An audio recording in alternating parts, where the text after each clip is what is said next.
Bonjour les Rafiki, j'espère que vous allez bien et que la semaine se déroule bien, une semaine remplie de grâce de l'Éternel. Nous lui rendons grâce pour cette semaine. Et pour ce mois de mars, nous continuons notre thème sur le célibat, célibataire et épanoui. Sur demande de plusieurs nous ont fait un retour avec des réflexions, avec des points de vue, avec des questionnements. Alors nous nous sommes dit que nous allons continuer, essayer de voir plus clair avec ce thème, bien sûr sur base de la parole de Dieu. Alors je vous souhaite la bienvenue dans Ushauri d'aujourd'hui. Alors le thème de ce Ushauri d'aujourd'hui est l'âge avancé dans le célibat. L'âge avancé dans le célibat. En fait, il y a plusieurs questions que beaucoup se posent. Par exemple, quel est l'âge parfait pour me marier? Ou alors, pourquoi est-ce que personne ne s'intéresse à moi? Ou alors, pourquoi est-ce que dans notre époque, les hommes, tout comme les femmes, ne veulent plus s'engager? Alors, nous allons essayer de répondre à toutes ces questions. À l'époque de nos parents, de nos grands-parents, les personnes se mariaient et avaient des enfants beaucoup plus tôt. Cependant, aujourd'hui, plusieurs personnes ne sont pas encore mariées. Elles ont passé la barre de la quarantaine, parfois même de la cinquantaine. Alors, est-ce inquiétant? Y a-t-il encore de l'espoir pour le mariage? La parole de Dieu nous dit dans Genèse, chapitre 2, verset 18, l'Éternel Dieu dit, « Il n'est pas bon que l'homme soit seul, je lui ferai une aide semblable à lui. » Alors nous voyons que le mariage est une institution de Dieu. Le mariage n'est pas une obligation, mais le mariage fait partie des plans de Dieu. Le mariage fait partie des plans de Dieu. Eh bien, Dieu sait, il sait très bien quelle est l'aide semblable qu'il réserve à cet homme.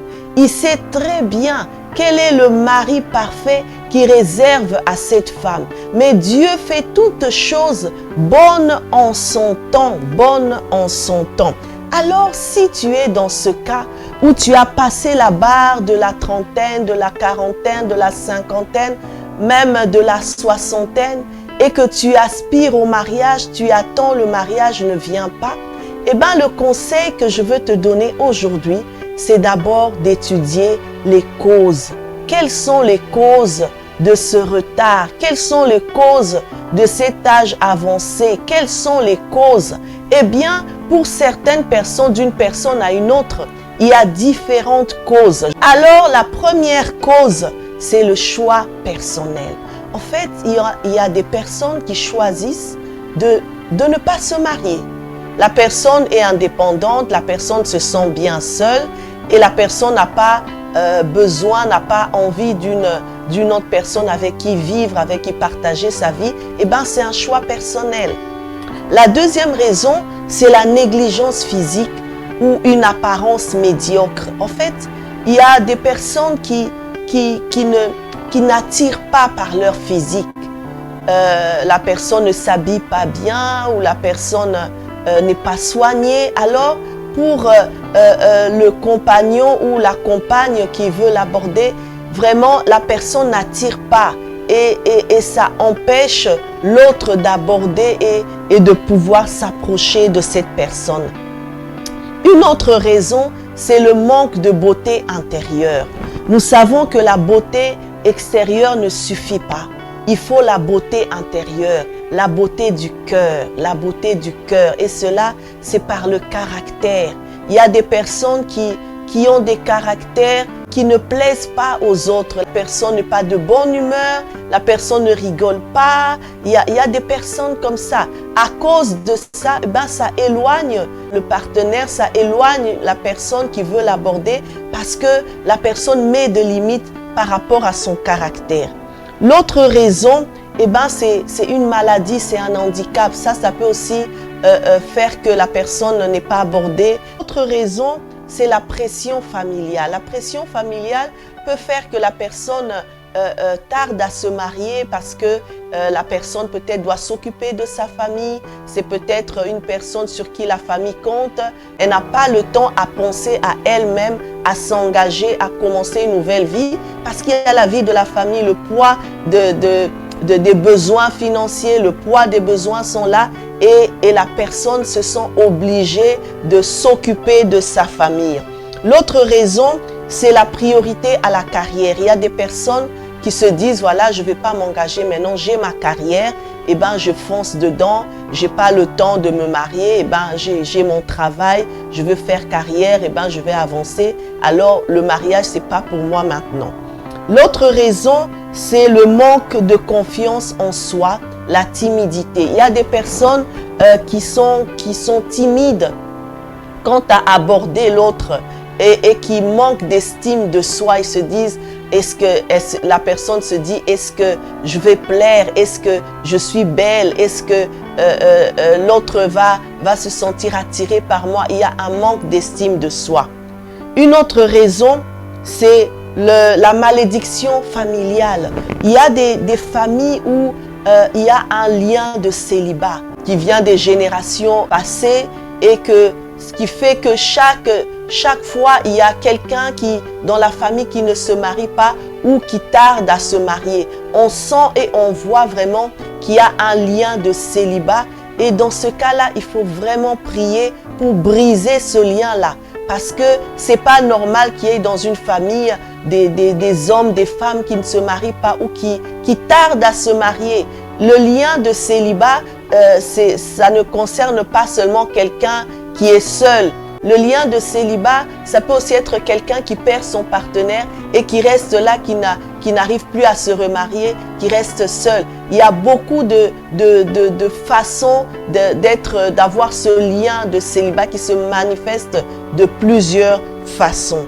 Une autre raison, une autre cause, c'est la peur de se réengager. Quand on a eu une relation passée, une relation qui n'a pas été bonne, qui n'a pas été vraiment bien, alors on a peur de se réengager et on se décide de ne plus se marier, on se décide de ne plus se marier par peur de s'engager.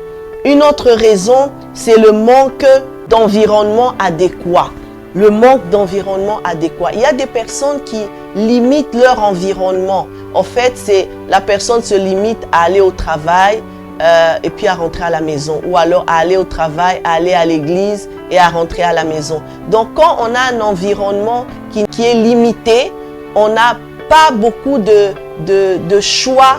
On ne sait pas rencontrer beaucoup de personnes parce que nous savons que, on ne rencontre pas seulement l'âme sœur à l'église, où on ne rencontre pas seulement l'âme sœur au travail. On peut rencontrer partout, il y a beaucoup d'endroits où on peut rencontrer l'âme sœur.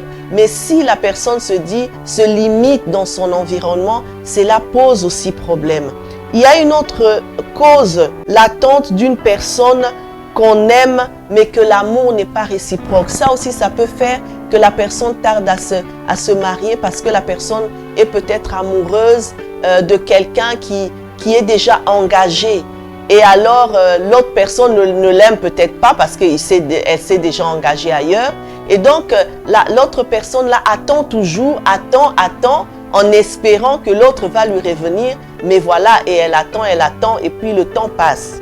Une autre cause, c'est le fait d'être trop exigeant. Ça retarde aussi. Une personne qui se limite, qui met des limites à ses choix, peut-être en se disant, voilà, moi je veux un homme qui soit comme ça, c'est soit ça, soit rien. Ou une femme qui dit ça, ou un homme qui dit, moi je veux une femme qui soit comme ça, c'est à prendre ou à laisser. Et bien, quand la personne se limite, est trop exigeante, met la barre trop haut, cela peut faire passer le temps et la personne se marie tard. Alors, quand on a étudié ces différentes causes et qu'on trouve il y a une cause qui est propre à soi et que son cas est vraiment dedans, qu'est-ce qu'il faut faire? Il faut d'abord prier. Il faut d'abord prier. Étant enfant de Dieu, nous savons que notre vie, notre avenir est dans les mains de Dieu. Des fois, Dieu nous fait repenser à notre vie. Nous sommes là pour revenir en arrière, essayer de penser là où ça n'a pas été, qu'est-ce que j'ai fait, qu'est-ce qui a fait que ça n'a pas été, essayer d'entrer en soi et de trouver la solution. C'est vrai qu'avec l'aide du Saint-Esprit, tu y arriveras. Si tu sais déjà où est ton problème, si tu sais déjà quel est ton problème, quelle est la cause de cet âge avancé dans le célibat, quelle est la cause? Eh bien, tu trouveras la solution avec l'aide du Saint-Esprit. Le Saint-Esprit te révélera des moyens, des stratégies pour t'en sortir. Eh bien, moi, j'ai quelques solutions à nous proposer aujourd'hui pour sortir de ce célibat endurci, de ce célibat tardif. Alors, la première solution, c'est de rester ouvert. Reste ouvert à tout. Reste ouvert aux propositions qu'on peut te faire. Reste ouvert devant tes exigences. Reste ouvert. Tu ne sais pas d'où viendra le mari de ta vie, d'où viendra la femme de ta vie. Alors reste ouvert. N'aie pas des exigences, n'aie pas des contraintes. Reste ouvert. La deuxième solution, c'est d'apprendre à vivre seul. Apprends à vivre seul.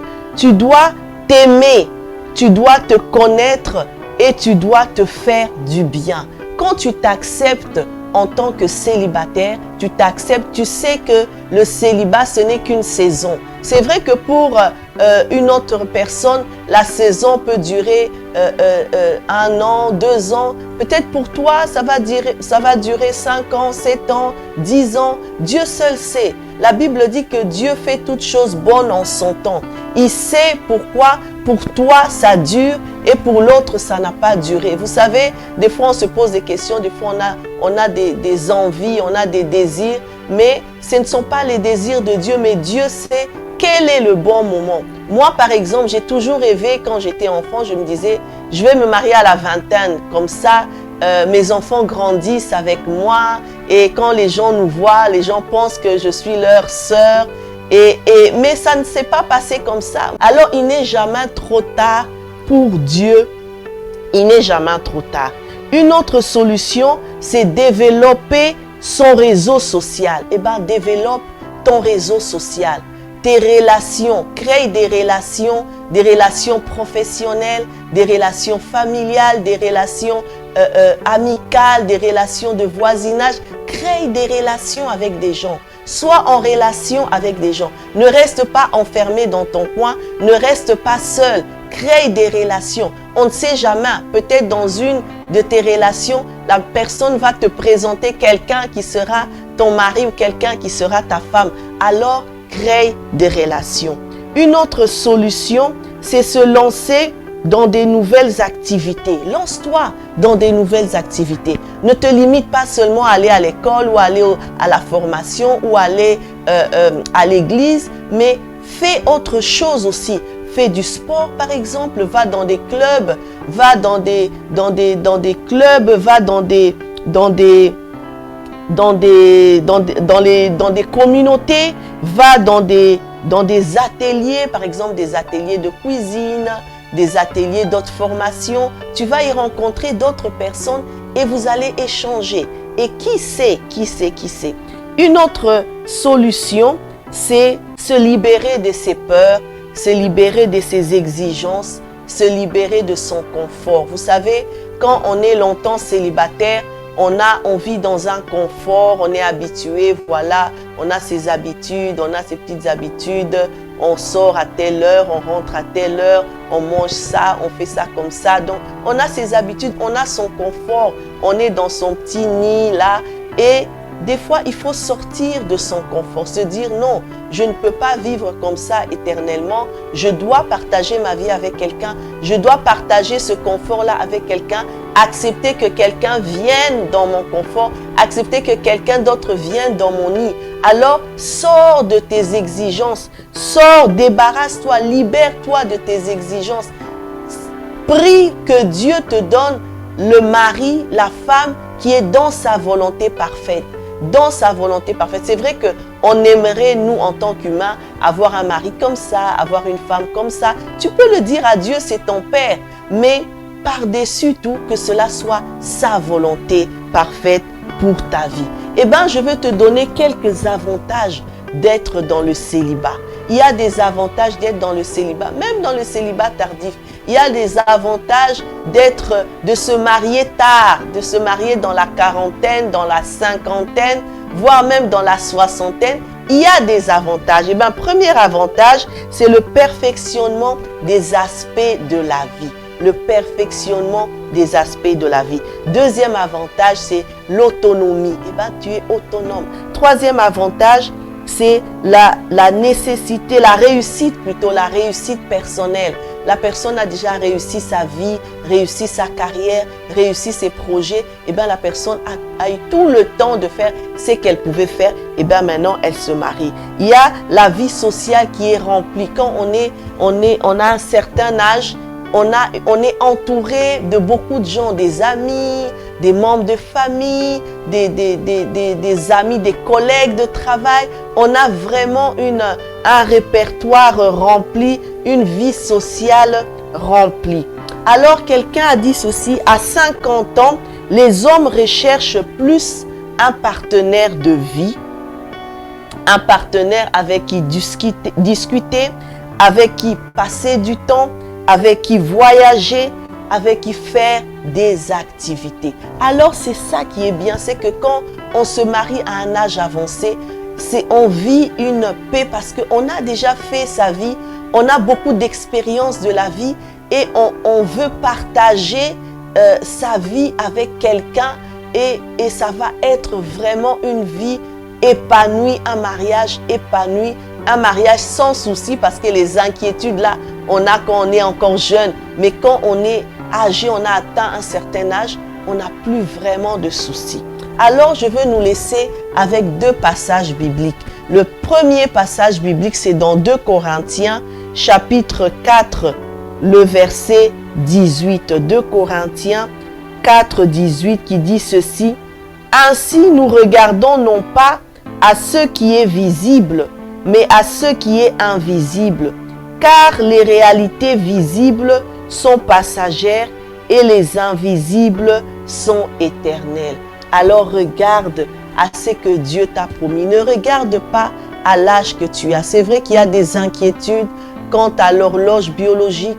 Il y a des inquiétudes. On se dit, voilà, j'atteins l'âge de la ménopause. Est-ce que je vais encore avoir des enfants? Ne t'inquiète pas. Dieu sait.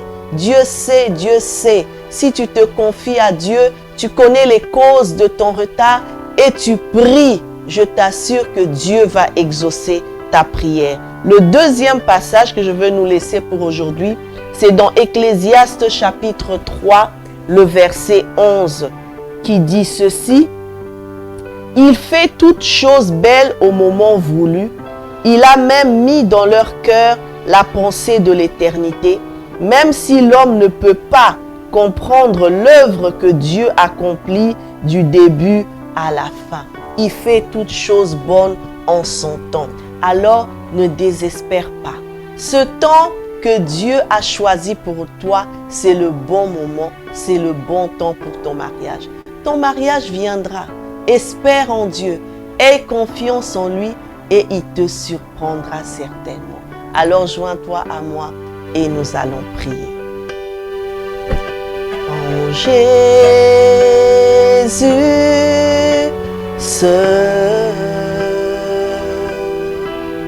je me confie.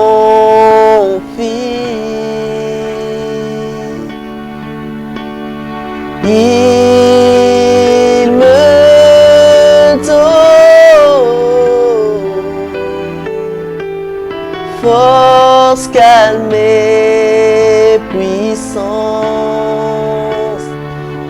Même si les océans se déchaînent, je les traverserai avec toi. Père, tu domines les tempêtes. Je suis tranquille car tu es là. Je suis tranquille car tu es là. Ô Éternel, nous sommes tranquilles parce que tu es là. Ce jour, Père, je te prie de donner la paix à quelqu'un. Quelqu'un qui est découragé, quelqu'un qui est désespéré parce que le mariage ne vient pas. L'âge avance, Seigneur, le temps avance, mais le mariage ne vient pas. Seigneur, c'est toi qui as institué le mariage. C'est toi qui as choisi, Seigneur, pour chaque homme, tu as choisi une femme et pour chaque femme, tu as choisi un homme. Seigneur, je prie, ô Dieu de gloire, que tu mettes la paix dans le cœur, que tu mettes le réconfort dans le cœur, Seigneur. Ô Dieu de gloire, apaise ce cœur qui est troublé, apaise ce cœur qui se pose de questions, Seigneur. Apaise ce cœur, Seigneur, qui est attristé à cause, Seigneur, du retard pour le mariage. Je prie, ô Dieu de gloire, que toi qui fais toutes choses bonnes en ton temps, toi qui es le Dieu des temps et des circonstances, permets, Seigneur, que mon frère, permets que ma sœur puisse trouver l'âme sœur. Cette personne que toi, tu as choisie pour elle, pour lui, dans ta volonté parfaite, Seigneur. Et quand on entend, Seigneur, que cela se réalise, que tu permettes, Seigneur, qu'ils se rencontrent et qu'ils fondent leur foyer, leur famille. Je prie, ô Dieu de gloire, que tu agisses dans les cœurs et que tu agisses dans le vie. Seigneur, change le caractère de quelqu'un. Seigneur, quelqu'un qui s'est retrouvé dans ses causes, Seigneur notre Dieu, viens agir dans sa vie, viens transformer son cœur, viens agir, Seigneur, arrange là où il y a à arranger. Seigneur notre Dieu, embellis les caractères, Seigneur, perfectionne les caractères, ô Dieu de gloire, agis puissamment. Je prie spécialement pour les personnes, Seigneur, qui ont des liens familiaux à cause, Seigneur, de ce lien, Seigneur, ils n'arrivent pas à se marier. Seigneur notre Dieu, je prie, toi qui es le Dieu de victoire, Seigneur, nous brisons ces liens dans le nom de Jésus. C'est en ton nom, Seigneur, que tu nous as donné le pouvoir de marcher sur les serpents et les scorpions et sur toute la puissance de l'ennemi et rien ne peut nous nuire. Nous marchons sur cette puissance de célibat qui a enchaîné mon frère, qui a enchaîné ma sœur. Nous marchons sur cette puissance et nous la brisons maintenant au nom de Jésus. Nous proclamons le règne de Jésus, que seul Jésus règne dans la vie de cette personne et que tu ouvres les portes, Seigneur, de la bénédiction du mariage. Que toute la gloire te revienne, Seigneur. C'est en ton nom, Jésus, que nous avons ainsi prié. Amen, amen, amen. Alors que Dieu vous bénisse, passez une bonne fin de semaine et à la semaine prochaine. La semaine prochaine, nous parlerons encore d'un autre thème, toujours sur le célibat. Nous essayerons encore d'entrer dans les profondeurs basées sur la parole de Dieu. Que Dieu vous bénisse et à la prochaine.